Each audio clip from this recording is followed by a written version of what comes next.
To by to pred rokom povedal, že budem hovoriť o Keichron ako o známej značke v rámci československých vôd, avšak môj seriál o tom objavujeme neznáme klávesnice sa už v prípade tejto firmy bude musieť zmeniť na objavujeme, respektíve overujeme kvalitu oveľa viac známych klávesníc. Spoločnosť Keichron sa v rámci môjho testovacieho laboratória už, dá sa povedať, že zohrial, už si spravil to teplé miestečko. Mali sme tu niekoľko modelov ich rôznych klávesníc, či už to boli delené klávesnice, čisto ergonomické, miniatúrne, obrovské, mechanické. Dneska sa pozrieme na 96% wireless mechanical keyboard o spoločnosti Keichron, ktorá je označená ako K4 Max. Jedná sa o 100-eurovú mechanickú klávesnicu s pooling rateom 1000 Hz, ktorú môžete spájovať s 3 zariadeniami a samozrejme s hot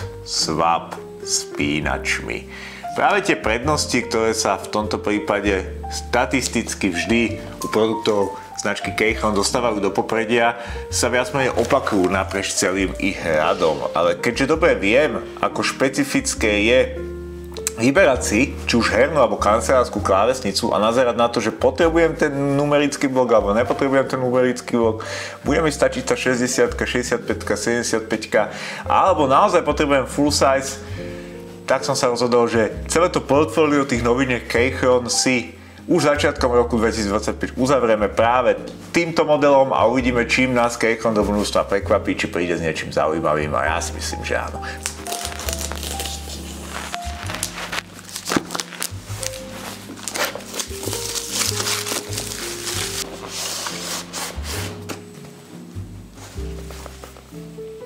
Takže klasicky po otvorení, samozrejme rýchly quick sheet, v ktorom vám samotný Keichron vysvetľuje jednotlivé skratky. U tej full size klávesnice to nie je až tak dôležité samozrejme, ale pri tých menších sa to dáva do popredia.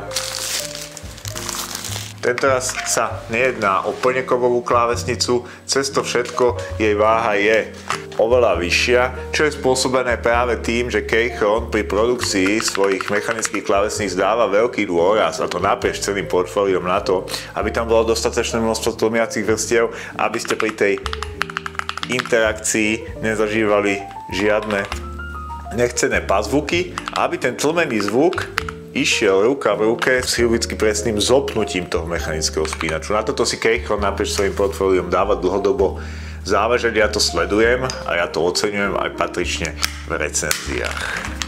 Protichodným tlakom je samozrejme vidieť, že je tam istý ohyb, ale nie je to sprevádzané žiadnym praskaním a takisto nie je to tak razantné, ako som napríklad nedávno testoval klávesnicu od spoločnosti HyperX, od anglickej spoločnosti HyperX, čo je herná divízia HP, ako viete, už niekoľko rokov.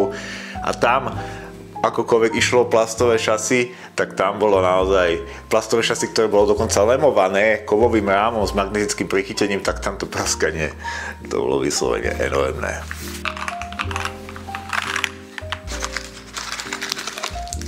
Takže v bavení sa nachádza redukcia z USB-C na USB-A a súčasťou toho je naozaj aj miniatúrny USB-A 2,4 GHz dongle na prepojenie v rámci bezdrôtového prenosu mimo Bluetoothu. Súčasťou bavenia sú aj náhradné PBT krytky. Všetky krytky majú veľmi drsnú povuchovú úpravu, čo znamená, že sa jednak budú dobre čistiť. To je u týchto spínačov, respektíve krytiek spínačov od Keichronu úplne bežné. Ale vidíte napríklad, že Enter má trojité uchytenie.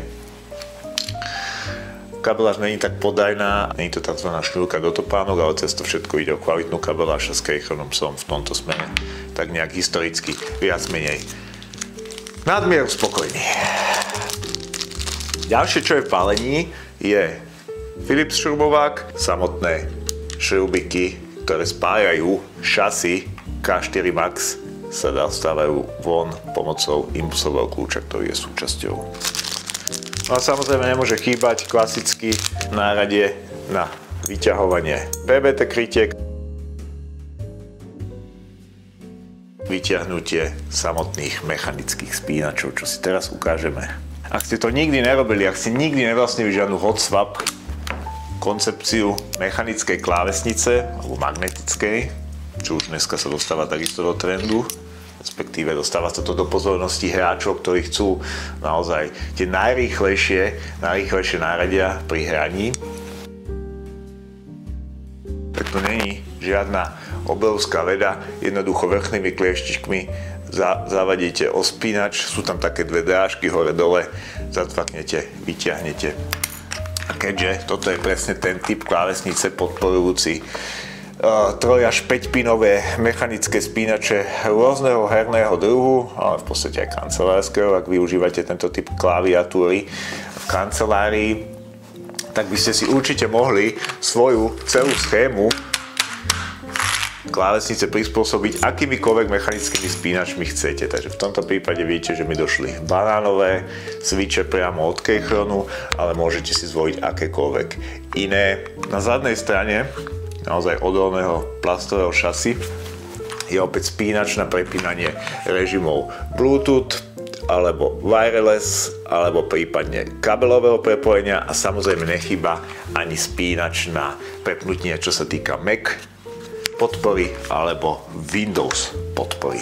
Klávesnica, alebo respektíve software klávesnice pracuje opäť na otvorenom systéme, takže môžete si v podstate nakonfigurovať čokoľvek chcete do tejto klaviatúry, nastaviť si pre každý spínač svoju vlastnú makroskratku a zadefinovať si svoje RGB podsvietenie s tým, že K4 Max je vybavená 4000 batériou, ktorá by vám mala v rámci nejakej wireless podpory vydržať 2 až 3 týždne. Ako to bude v tomto prípade, samozrejme preverím až priamo v praxi počas testovania, ale na teraz pre milovníkov full size klávesnic, aj keď toto není samozrejme úplne 100% klávesnica, ale tých 96% si myslím, že vie viac ako dosť, keďže je tu numerický blok, máte tu hornú mediálnu lištu, máte tu klasické skratky, ktoré by ste vo full size prevedení našli, tak v takomto prípade je to ten vhodný variant pre tých, ktorí práve bez numerického bloku